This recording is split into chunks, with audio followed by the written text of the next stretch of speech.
نحمده ونصلي على رسوله الكريم أما بعد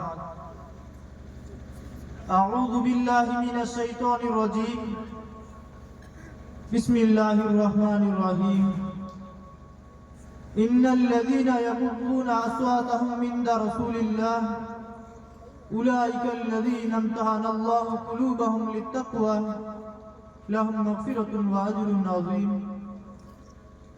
وقال النبي صلى الله عليه وسلم لا يؤمن أحدكم حتى أكون أحب إليه من والده وولده والناس أجمعين أو كما قال عليه الصلاة والسلام. ہم نے ہر دور میں تقدیس رسالت کے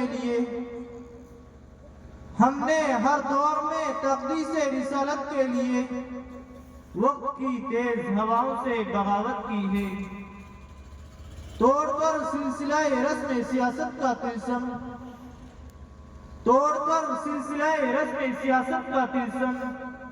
ایک وقت نام محمد سے محبت کی ہے. قابل صد احترام حضرات علماء اکرام ذی وقار مجلس،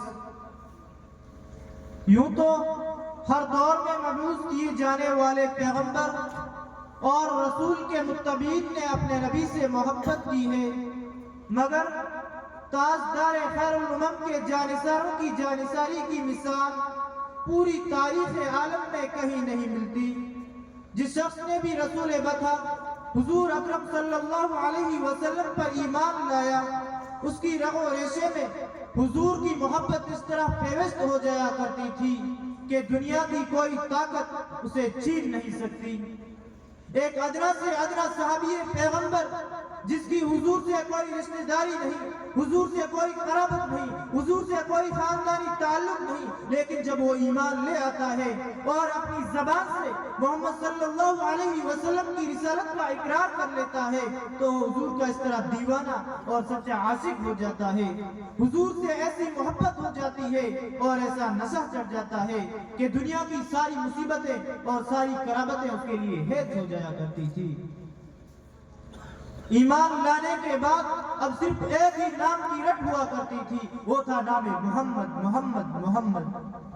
اب طریقہ ہوگا تو صرف محمد کا، اب حکم چلے گا تو صرف محمد کا، اب قانون چلے گا تو صرف محمد کا. کلمہ پڑھنے کے بعد وہ محمد صلی اللہ علیہ وسلم کے سچے غلام ہو جایا کرتے تھے اور خون کے آخری قطرے تک غلامیت میں کوئی شکل نہیں آتی تھی. یہی وہ بے مثال محبت تھی حضور کی جس نے ذرہ کو آفتاب بنا دیا، ادرا کو آلہ بنا دیا. قطرہ تھا بوند ہو گیا، بوند تھی لہر ہو گیا، لہر تھی دریا بن گیا. ہاں ابو بکر کا صدیق اکبر بن گیا، عمر کا فاروق اعظم بن گیا، عثمان کا جامع القرآن بن گیا، علی کا حیدر کرار بن گیا، بلال حبشی غلام کا دنیا کا امام و پیشوا بن گیا. خالق کائنات کی زبان میں اولئک هم المفلحون کا خطاب ملا، اولئک هم الراشدون کا پروانہ ملا، لهم مغفرۃ واجر عظیم کی بشارت ملی. ویؤثرون علی انفسهم لو کان بهم خصاصہ کی سند دے کر رہتی دنیا تک ان کا نام روشن کر دیا. جب یہ لوگ دربار رسالت میں حاضر ہوتے کیفیت کیا ہوتی تھی؟